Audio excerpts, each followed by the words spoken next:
Kwa tuna activity kama 4 hapa kutoka leo ninavyozungumza na nyie. Tuna activity namba 1 ni mkutano mkuu wa wanachama ambao safari hii ajenda yake kubwa iliongezeka ni uchaguzi. Na kwa ratiba imepangwa kufanyika tarehe 2 ya mwezi wa 8, ndio siku ya mkutano mkuu wa wanachama wa Yanga, ambao kuna ajenda pia ya uchaguzi. Ndio maana AGM hii itakuwa tofauti na 3 zilizopita kwa sababu hii pia ina uchaguzi. Kwa hiyo tuna tukio la mkutano mkuu alafu tuna tukio pia la uchaguzi kwenye kalenda ambayo tuko nayo. Baada ya hapo tuna tukio la utambulisho wa benchi la ufundi na wachezaji. Tuna tukio la timu kuripoti kambini kuanza maandalizi ya pre-season.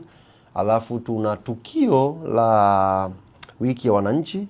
Changamoto ambayo tuko nayo msimu huu, uwanja wa Benjamin Mkapa upo kwenye tengenezo. Kwa hiyo ule uwanja umefungwa.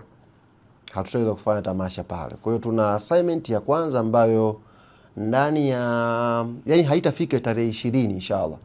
Tutakuwa tumeshapata mwongozo wa kamati tendaji ya Yanga na uongozi wetu tunafanya wapi tamasha. Kwa mfano mwaka huu tumeombwa, Musa hii niweke vizuri, tumeombwa pia na baadhi ya nchi tamasha hili tukalifanya nje ya mipaka ya Tanzania. Kuna baadhi ya nchi zimetuambia kabisa kwamba they are ready kulihost tamasha hili. Lakini hatuwezi, pamoja na mazungumzo yote haya, hatuwezi kuacha kufanya hapa Tanzania. Kwa hiyo kama Mkapa kumefungwa, option ni wapi?